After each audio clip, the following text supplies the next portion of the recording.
La communauté de communes du Plateau Picard propose à ses habitants des composteurs à prix réduit, dans la limite de 2 par foyer. Disponibles toute l'année, vous pouvez vous les procurer auprès du pôle environnement à Saint-Just-en-Chaussée. Pratiques, robustes, esthétiques, les composteurs sont bien adaptés aux petits terrains ou au compostage des déchets de cuisine. Mais pour des déchets produits en quantité importante ou des déchets verts encombrants, c'est une autre histoire. Un peu d'aide ?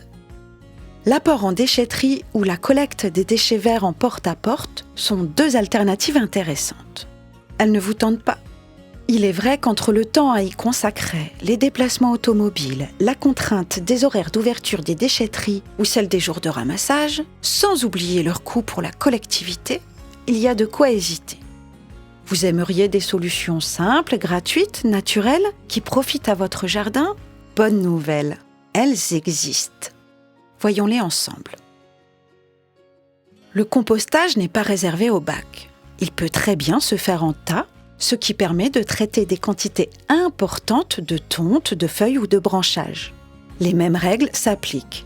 Garantir une bonne aération du tas, y maintenir une humidité suffisante, mélanger en quantité égale des matériaux bruns, secs, coriaces, cassants et des matériaux verts, souples, humides, frais.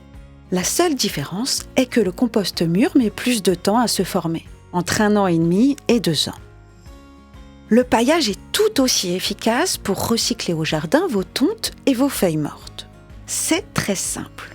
Il suffit de les étaler sur le sol, en couches plus ou moins épaisses selon leur nature. Pas plus de quelques centimètres pour de l'herbe fraîchement coupée. Sous les haies, dans vos massifs ou votre potager. Les paillis ont de nombreux bénéfices. Ils enrichissent le sol, le protègent du froid, du chaud et du dessèchement. Savez-vous ce qu'on dit ? Un paillage vaut 5 binages. Sachant qu'un binage vaut 2 arrosages, faites le compte. D'ailleurs, la nature ne s'y trompe pas. Il n'y a que dans les déserts que le sol est nu.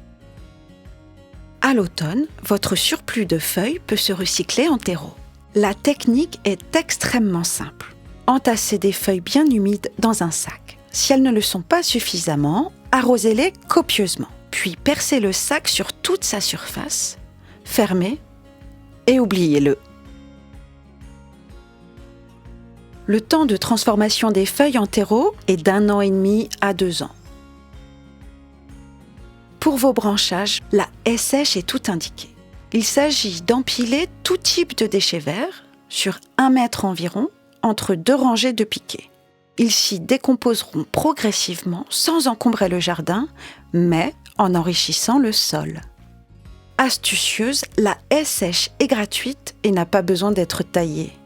Au contraire, au fil des saisons, les branchages se tassent et libèrent de la place pour un nouveau chargement. Elle est aussi multifonction. Elle peut servir de brise-vent, de support pour les plantes grimpantes et structure le jardin de manière originale. Surtout, elle est un refuge pour la biodiversité.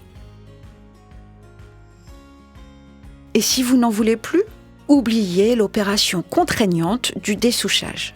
Soit vous la démantelez pour profiter d'un sol enrichi en nutriments, soit vous laissez faire la nature. Des arbustes issus des graines déposées par les oiseaux qui ont fréquenté la haie se développeront rapidement.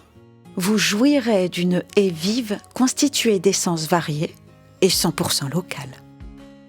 Pour d'autres conseils sur le compostage, retrouvez-nous à travers les vidéos de la communauté de communes du Plateau Picard, mais aussi sur notre stand ou à l'occasion d'ateliers gratuits. À bientôt!